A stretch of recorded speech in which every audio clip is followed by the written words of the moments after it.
Jio edu online class চ্যানেলে তোমাদের সকলকে স্বাগত। আজকে নবম শ্রেণীর দ্বিতীয় অধ্যায় আমরা আলোচনা করব। নবম শ্রেণীর দ্বিতীয় অধ্যায়ে আছে পৃথিবীর গতিসমূহ। এই পৃথিবীর গতিসমূহের চ্যাপ্টারের অংশে আমরা আজকে দুটো বিষয় নিয়ে আলোচনা করব। সেই দুটো বিষয় হলো পৃথিবীর গতি।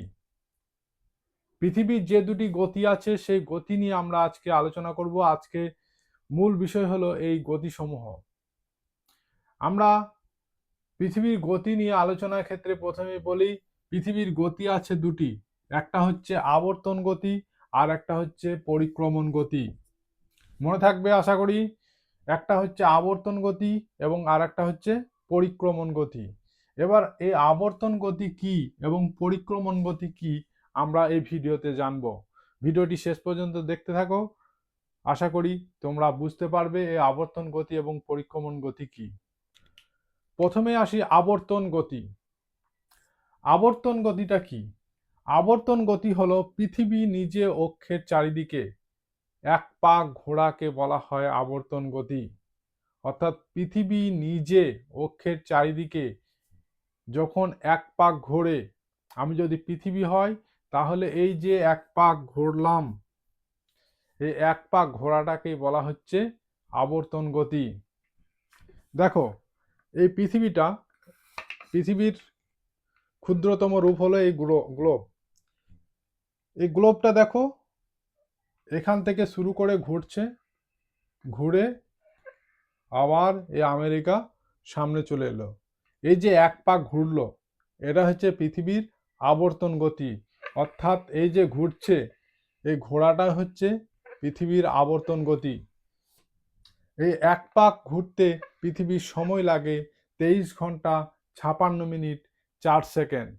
এই 23 ঘন্টা 56 মিনিট 4 সেকেন্ডে পৃথিবী একবার ঘুরে এসে আবার সেই জায়গাতে আসে। এটা হলো পৃথিবীর আবর্তন গতি। আশা করি বোঝাতে পারলাম পৃথিবীর আবর্তন গতি কি। এই আবর্তন গতি আমরা, এই পৃথিবী ঘুরছে কিন্তু বুঝতে পারি না।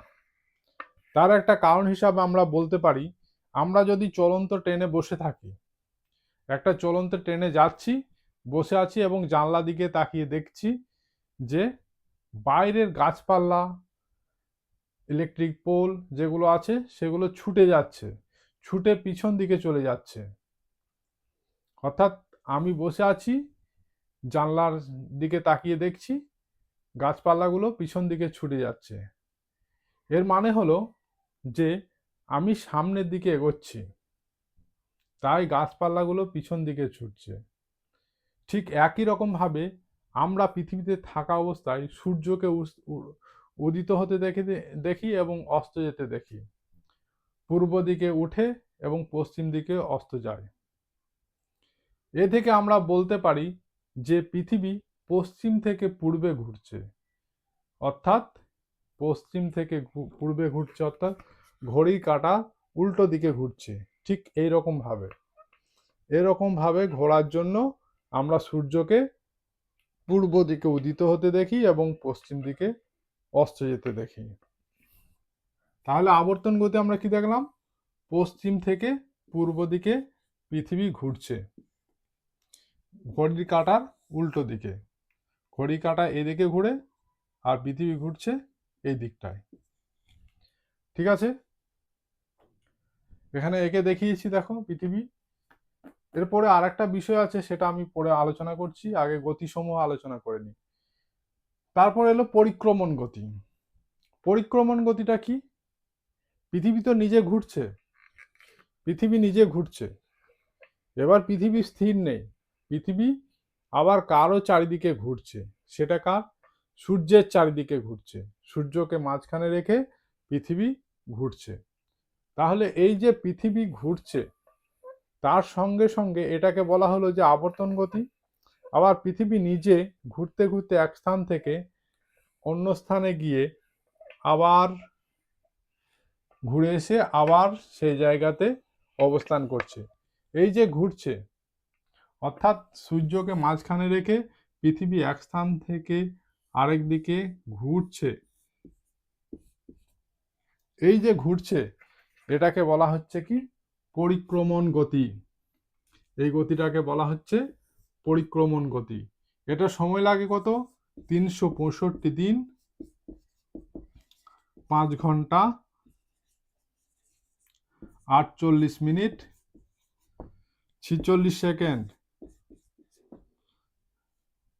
এই সময়টা লাগে সূর্যকে একবার প্রদক্ষিণ করতে, অর্থাৎ এই জায়গা থেকে শুরু করলে এখান থেকে ঘুরে এসে আবার এই জায়গাতে আসতে সময় লাগছে 365 দিন 5 ঘন্টা 48 মিনিট 46 সেকেন্ড।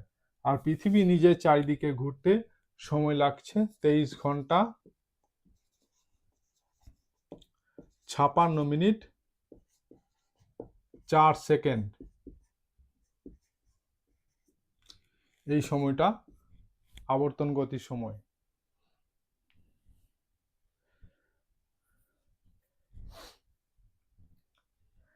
এই হলো আবর্তন গতি এবং পরিক্রমণ গতি।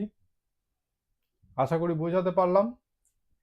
এবার একটা বিষয় আছে এখানে, সেই বিষয়টা হলো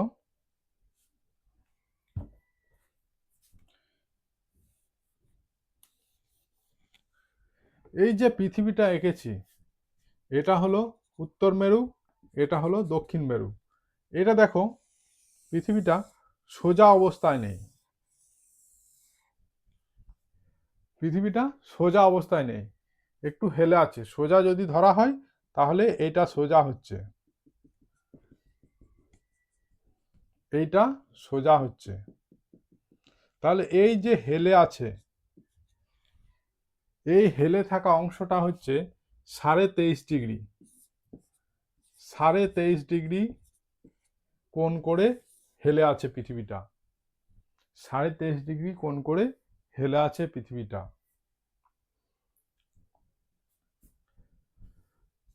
আশা করি তোমরা বুঝতে পেরেছো আবর্তন গতি এবং পরিক্রমণ গতি কি এবং কিভাবে ঘটে থাকে।